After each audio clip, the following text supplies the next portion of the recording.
Hello and welcome. Today we are here with Selena Maitreya. She is an author, she is a spiritual teacher, and also a public speaker. Selena, I'm so grateful that you're joining Soulful Conversations today. I'm your host, Liz Naughton. And before we get started, I would just love to know a little bit about you. You've got a book that's coming. Is it published right now, or is it going to be published? Yes, it's coming out through Inner Traditions in June of 2024. And it is called Raise Your Frequency, Transform Your Life, How to Respond with Love to Daily Difficulties. Excellent. Well, that'll be our topic for today. I'm going to disappear, Selena, so that I can give you not only the floor, but full attention. So, as we're talking, I may ask a couple of questions because I'm incredibly interested to know who you are and what you do. And you too are truly one of the many wise women that we know in the world. And we were talking about that earlier. So please, I would love for you to impart some of your incredible wisdom with us. But if you don't mind, if we could just start out, if you just tell us a little bit about your background, um, not only around spirituality, but how did you begin to weave this book together? Well, thank you, first of all, Liz, for having me here. It's a pleasure to be here. And thank you for all the work that you do for all of us. You're another wise woman. I think it takes one to recognize one. I'm about to be 69 at the end of March. And my journey in spirituality began when I was 14. Excuse me. I had been raised by really good people who were going through tough times, and my family was just a train wreck. And I was introduced through friends to different writings and teachers when I was 14 years old. And then I actually met my first teacher when I was 16 years old, and she gave me the name Selena Maitreya. So I've had this name for a very, very long time. I continued my studies when I left home at 17. I just started doing a lot of reading, and I met a lot of people who were interested in the same type of information. And then fast forward to my 30s, I met my second teacher, who I've been working with for ever since, the Reverend Janice Hope Gorman. And she taught me principles and ideas and values that I literally started to embody. So instead of reading and going to workshops, which a lot of us do, which we need to in the beginning, I started to really use the practices, and I started to see how my life changed. About the third or fourth time I sat with Hope, Spirit started to channel through me, and it was the first time, and I didn't know what was happening. And Spirit channeling through you means that the divine energy comes in and literally speaks through you information to other people. So I spent a lot of time with my teacher learning how to be an open channel and how to live my life integrally by my spiritual values so that I could retain this opportunity. And when this all happened, I had a whole other career, and I was married with a couple of kids. Years later, I got divorced, still with a couple of kids, and I started to hold workshops and I started to lecture, but just a little bit because I had this whole other career that had me lecturing all over the country and writing books. So when 2013 came about, I was divorced and I had been supporting my kids on my own for 15 years. And they were now off into their own world, and they were with the women they're now married to. And it was time for me to sell our house and have my own life. So I sold our house and I was headed to New York City. And the day before I closed on my house, 2 days before, I went to clean it for the last time. And as I was driving from a local motel to clean the house, a woman ran a red light and smacked into my sports car 70 miles an hour right to the driver door. So the long and the short of it, Liz, is I was left with a traumatic brain injury while I moved to New York City and lived there. And this went on for quite a long time. In the car, Spirit spoke to me and told me what this event was about. A year into the healing of the brain injury, when my brain was still so damaged that I couldn't type, I had an hour of focus a day to have a conversation. I couldn't read. Um, Everything was taxing because when you have a brain injury, everything shuts down. So about a year into it, Spirit told me I was to write a book. And I thought they were crazy because I couldn't type, I couldn't organize, I couldn't do very much of anything. But I have never said no to Spirit, and the book got created. Wow, that is absolutely fascinating. Well, can you tell us just a little bit about who is the book meant for as you were creating the books?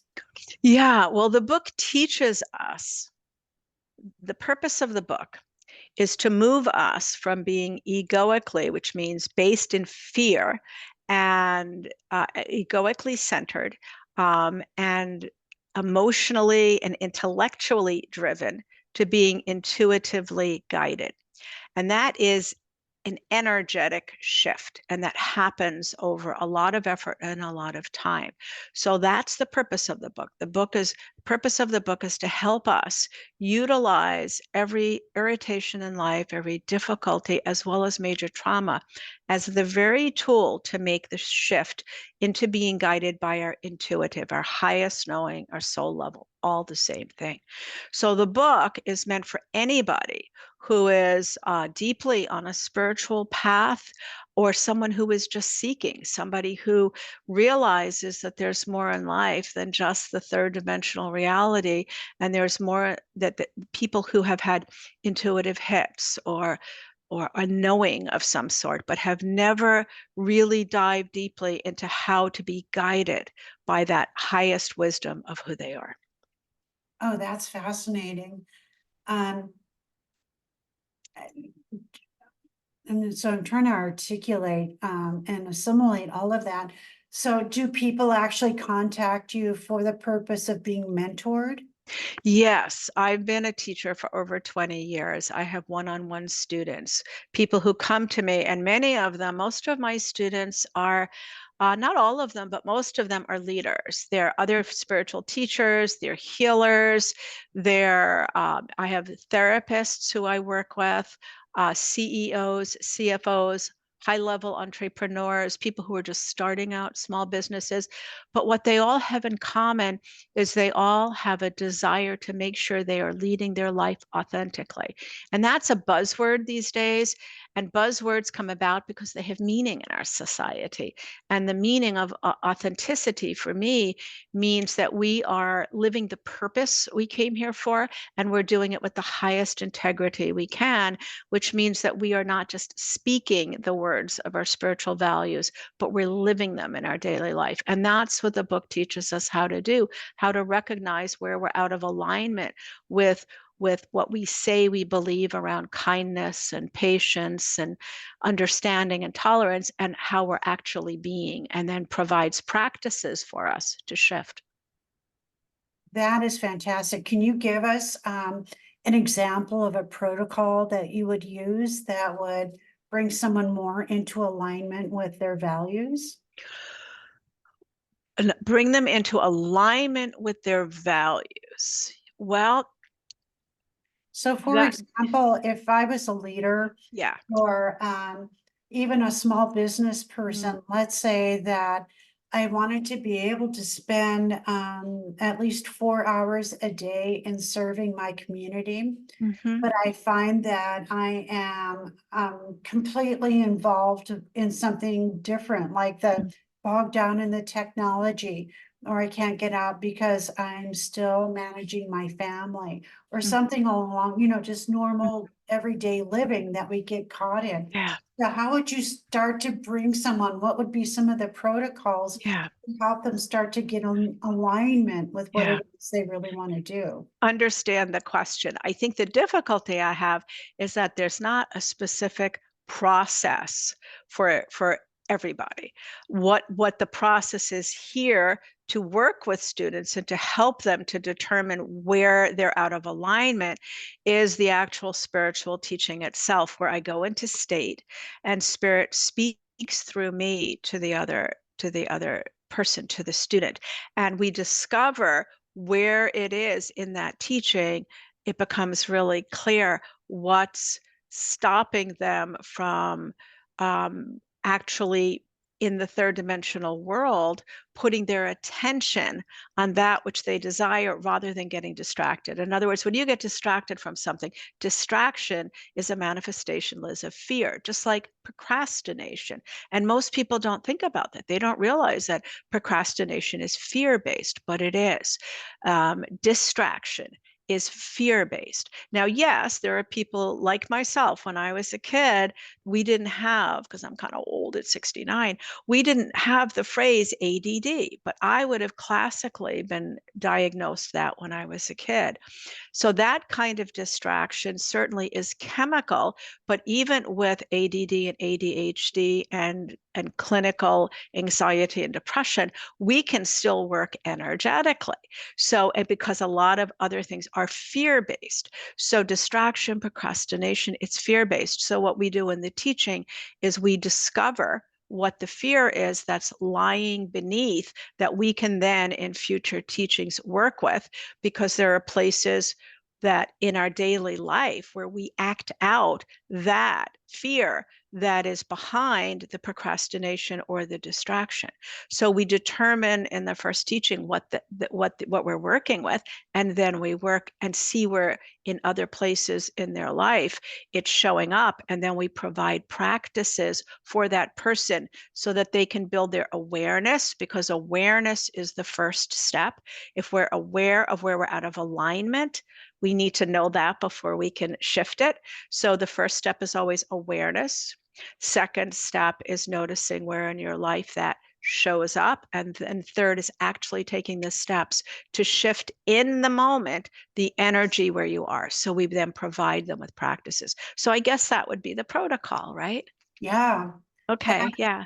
that's that's pretty cool. I know as an energy medicine practitioner, when fear comes up and how it presents itself, a lot of times it's been stuck in the body for a long time. Mm-hmm.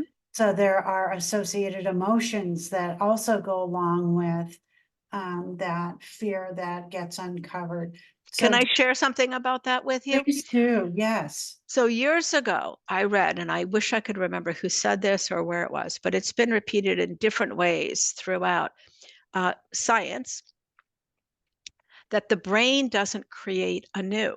The brain recognizes that which it knows and creates structure around it. So what feeds the brain is frequency. And that's why we have EKGs and EEGs to monitor, obviously, the frequency in the heart and the brain. With this work, we're actively working with the frequency. So when the brain registers low frequency of fear, it creates structure. What structure does it create? Thoughts, and then emotions, which are defined in my world as thoughts moving through the body. So if we try to change our thoughts or our emotions, we're working with the product that the brain creates. When we change the frequency that we're holding in any moment, we're changing what the brain works with to create the structure that ends up as thoughts and emotions, which is why this work is so effective, because we're working at the core level as to where the brain creates. We're not working with the after product. So we're working with the actual frequency that the being has, that the brain would then create thoughts and emotions around.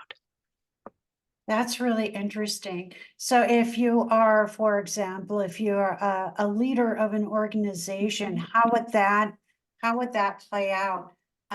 Just in the sense of now that they're starting to get an idea as these thoughts come up and they're becoming aware of it throughout the course of their day, is there a game plan or a protocol that they can start implementing this There are with their practices. Yeah, students are given practices based on a specific part, because what we're doing is we work on this in sections.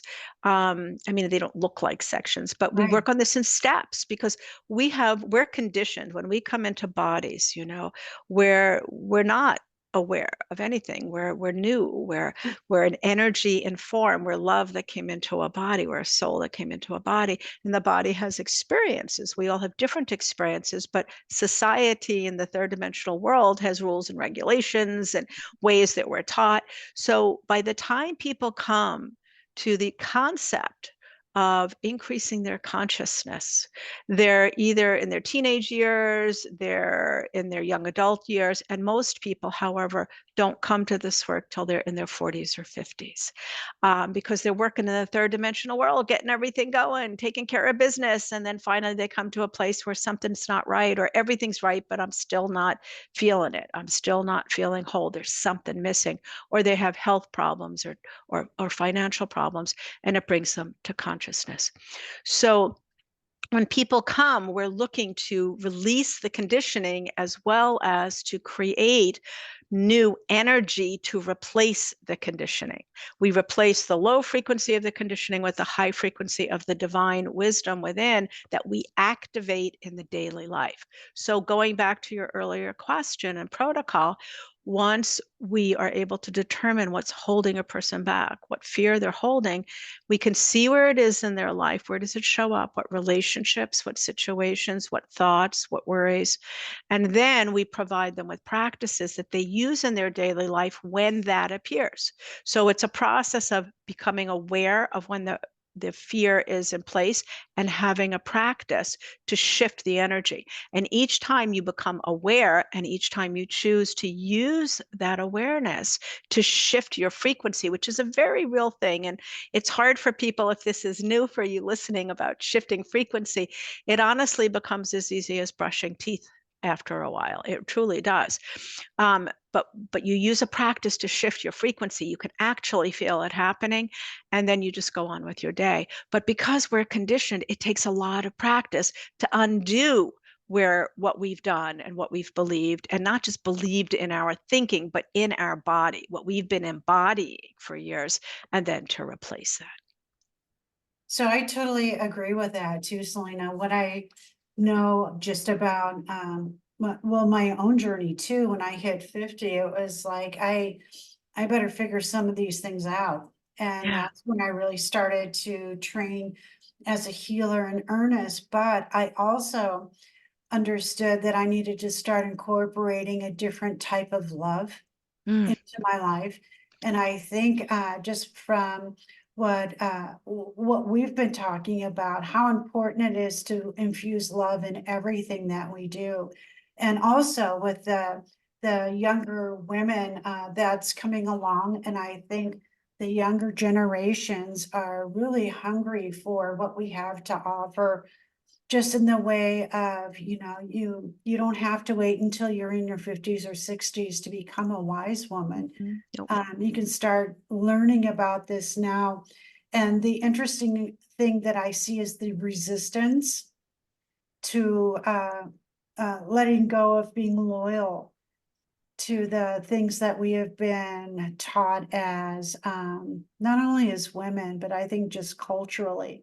Mhm. Like, well, I'm supposed to do this and I'm supposed to do that. And having the courage to let go of the things that we have practiced our entire lives Yeah. is, can be challenging, but the reward is so much bigger. Can you just expand a little bit more about just the love connection Mm. that someone can experience as Mhm. they, as most certainly they read your book, but as they start to learn the process themselves? Yeah, first of all, kudos to you, for coming to that place, right? At in your 50s where you knew there was another aspect of you that you wanted to pour forth, because that wisdom is always within us. Um, but we do live in the third dimensional world. And Spirit told me one of the first lessons they gave me years ago, years and years ago, was that when source comes into bodies, it comes in as breath. The breath is the physical manifestation of the soul. So our breath that comes in is the first thing that we breathe out as a baby. And the doctors declare, oh my gosh, you've got a boy, you've got a girl, a healthy baby, hopefully. The breath is the last thing that leaves our body, right? So the breath is the physical manifestation of the soul, and the soul is love. So the breath is the physical manifestation of the soul. And we all are different people. We have different histories in the third dimensional world. And the third dimensional world, as we were saying, as I was saying a moment ago, has rules and guidelines and regulations. And so it's understandable that you or other young women would not come to a place perhaps where they feel they can be their wisdom and express their wisdom and explore it until they're older, because there's other things we're doing here. And it comes to a place in this third dimensional world where we're comfortable, and everybody comes to there in different places and different times as well. But in this being, I call this a life stream. This Selena, I'm not a me or an I. When we use the words me or I, conditioned words, that refers to us as a one dimension. I'm a me, I'm an I. Well, what's actually here in Lizz and in Selena? This life stream contains a physical body, a physical brain.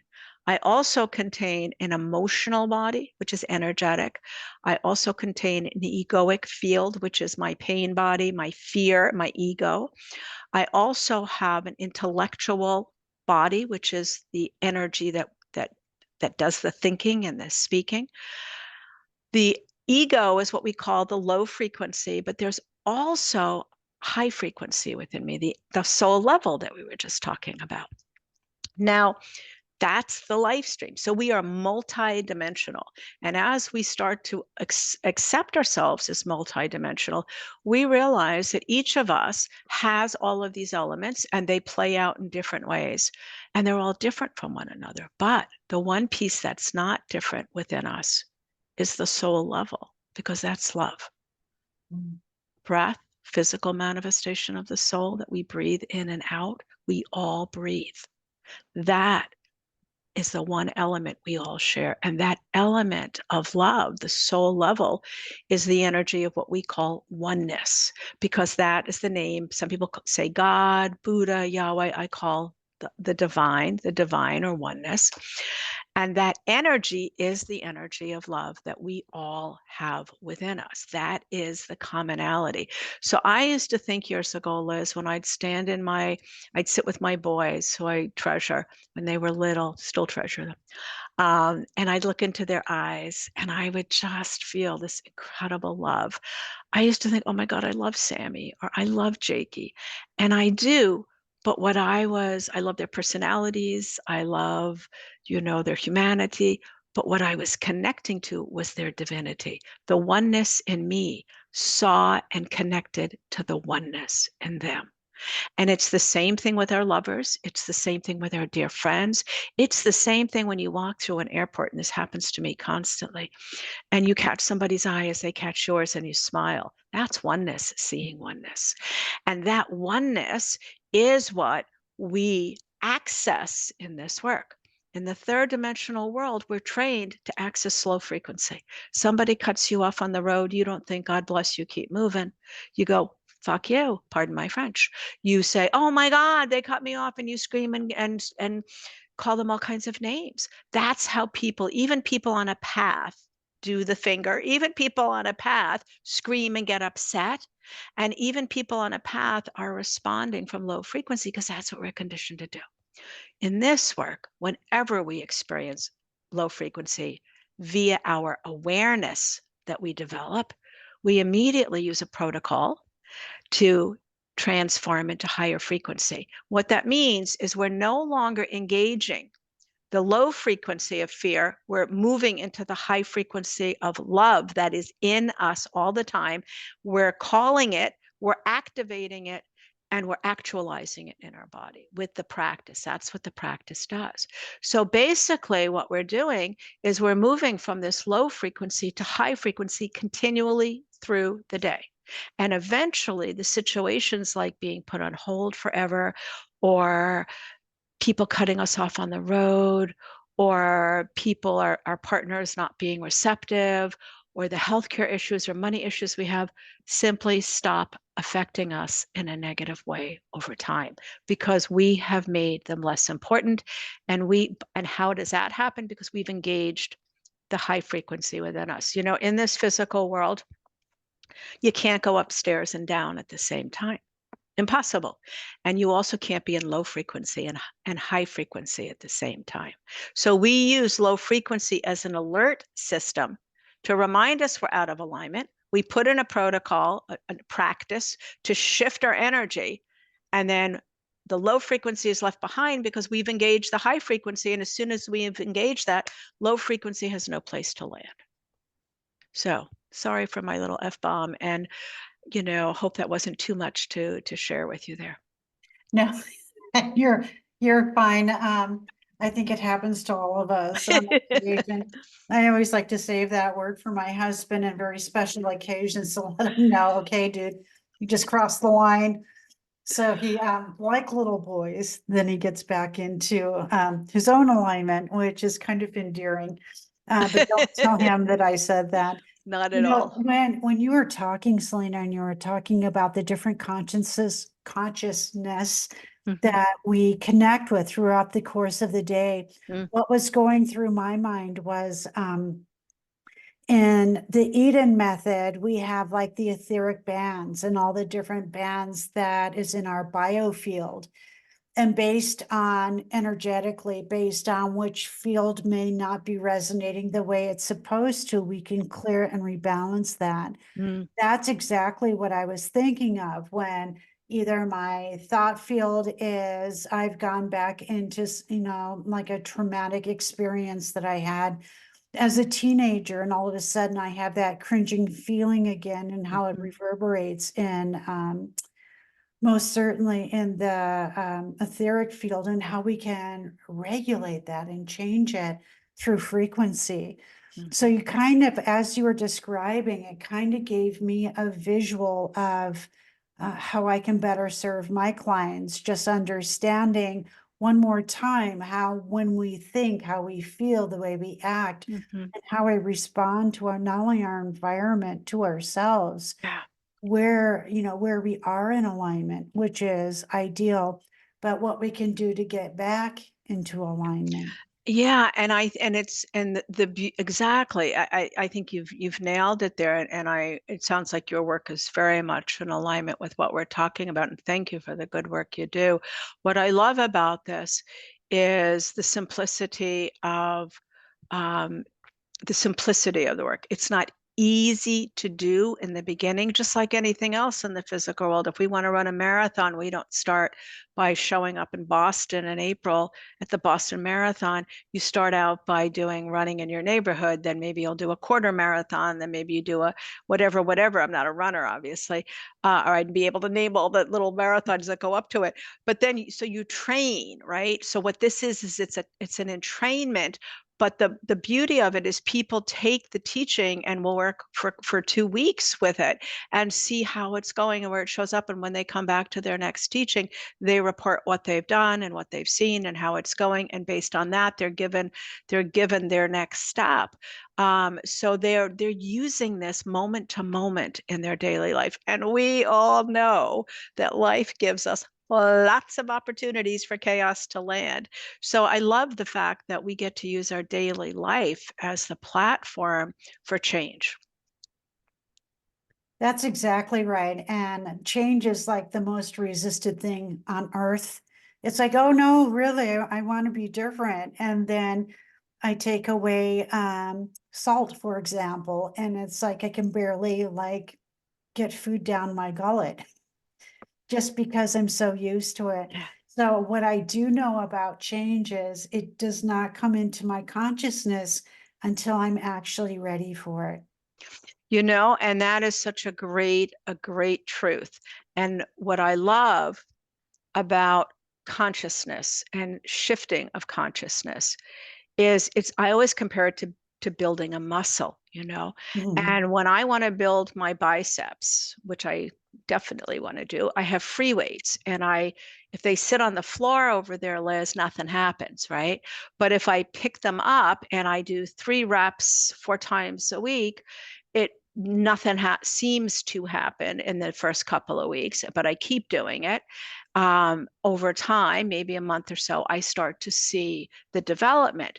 But what's really going on under the skin is that muscle is growing. It's like the farmer who puts in the seed in the fall and waters it and weeds it and does everything for the next 4 or 5 months until the sprout has enough time underground where he's keeping the seed moist so it can open underground. And then he's keeping it moist so that that little sprout can grow up high enough into the dirt and be strong enough to get through the dirt and push grain by grain to get up. That's you and salt, you know, it's over time we're making efforts and we don't think those efforts are working because we don't see the result yet. And what I would encourage people to remember is they are working. You just haven't had enough effort for you to see the results, but you need to believe. And that's where trust and faith come in, because they're the elements, they're the tools that help us to remember that things are working. Just because we don't see it in the third dimensional world yet, it doesn't mean it's not happening. So change happens before we even recognize it. And when people are in the process of change, I think it's so helpful for them to hear this, because then they'll go, oh, that's really true about the farmer, and it's really true about muscles. And things are happening without us knowing it. So I just wanted to share that. I love that. And what I also know about trust and faith is if I don't have any, Mm. it's only because they don't have any experience with it yet. Or you So haven't activated it. Yes, it that's hasn't been right. activated yet. Yeah, because I believe trust and faith are examples of our highest knowing, which is always here. Everybody listening to this has source within them. They have higher knowing. They have a soul level. It's not an external. For me, oneness is not just external; it's internal. We are born with that. It's what came into our body, but we haven't chosen to activate that. And these practices that we're talking about activate that. Awareness activates that. Every time you experience love, you activate that. So trust and faith are elements of that. They're expressions of that activation.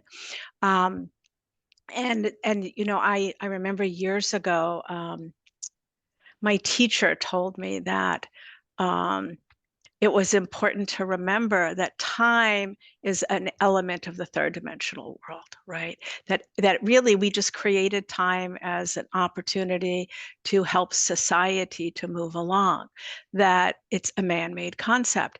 And the reality is anything that could happen in what we call the future could happen now, because that's just a man-made concept. So that as you're going through change, for anybody who's looking to work with change, the efforts you put in now are really taking you further to where you want to be. And that the element of trust and faith, even if you think you don't have it now, you can, what she'd said was, fake it till you make it. And when she said that to me, I was like, did my spiritual teacher just tell me to fake it till I make it? And she said, absolutely. Because what I mean by that is believe it, because you may think you don't believe it, but that's just a thought. That's an illusion. You do have the capacity to have trust. And the more you believe that you have trust, the more you act as if you are in trust, because it's an energetic field. The more you activate that field, the more it's alive within you. And therefore the experience. The So, experience comes, the more, right. you know, it's like the muscle. The more we do the free weight, the more time that we do it, the more often we do it, the more length of time, finally it starts to show up, but it's already in process. The more we believe we trust, the more we act like we trust, the more the actions in our life are of trust. That's what I mean by act like you trust. You take actions in your life that represent you trust. You move forward on things without perhaps knowing the answer to them. You take actions that speak to your highest knowing in this particular, any particular case. And the more you do that, the more you create that energy, and that energy builds until it can't not be seen in the third dimensional world. You know what? If I go up to, I have a lot of art on my walls. I love art, and I've worked with artists for years. If I go up to my walls and I say to that gorgeous painting behind me, I have a nail and a hammer in my hand, and I say to the nail, jump in the wall. It's not going to jump in the wall. We live in the physical world. I have to put that nail up to the wall and hit it over and over and over and over to get it to get into the wall. Well, that's what we do with coming to consciousness. That's what we do with changing. That's what you said before, resistance. The wall is resistant to the nail. I go up there and hit the nail. Not going to make a dent. I have to keep hitting it till the nail has gotten through the resistance of the wall. And that's us with salt. That's us with making changes in our life. We have to do it enough over and over and have the trust and the faith, acting as if we have that, regardless of where you are with that, moving forward, knowing it to be true, until suddenly one day you're going to taste salmon or you're going to taste cucumber, and you're going to get the sweetness of that and not the missing of the salt. But it takes that repetition for us to do that before we have enough energy in the new way of being, before the resistance to fade away, because resistance is energy. So we're replacing it and replacing it and replacing it until we weaken it enough for it to disappear. There we are. Thank you so much for today. I really appreciated everything that you had to say, Selena. So where can we find your book? Well, it's certainly on Amazon.com. If Amazon? people Okay. put in raise your frequency, transform your life, how to respond from love to life's difficulties, Yeah. you'll see it. There's a book that has a similar title, but you'll see my book. It doesn't come out until June, but you can pre-order it now. And Wonderful. that's probably, or your current bookstore, if they have a site and you type it in. It's with a major publisher, Inner Traditions, and they're all over. They've been around for 30 Okay. years. Yeah. Inner Traditions. I'm just going to make a note of this. Excellent. Well, once again, thank you so much. This has been absolutely awesome. I learned a lot about not only you, but just about what you do and how easy it is to access. Now, Selena, if someone wants to mentor with you, how do they get a hold of you? Well, thanks, Liz. My website is Practical Spirituality with Selena, which is spelled Selina. And that's where you can go there, check it out, go to the blog, because there are what I call pond talks where I share a lot of wisdom from the masters, and you can just access that. You can write to me directly at Selena at Selena Maitreya, Maitreya.com. I love to do informational discussions. So just let me know you're interested, and we'll set up a time, no fee whatsoever, to have an hour to talk and meet and find out where you are in your path and tell you a bit about the teachings. These teachings aren't, appropriate for everybody, but you'll know if they're appropriate for you, and we'll talk about that and go from there. Cool. Awesome. Well, thank you very much. Thank you, Liz. This Thank has you for been- all you do. This is great. Oh, you are so welcome. Yeah, this is actually the highlight of my day when I get to meet my fellow wise women. This is Soulful Conversations with Modern Day Healers, and I am Liz Naughton.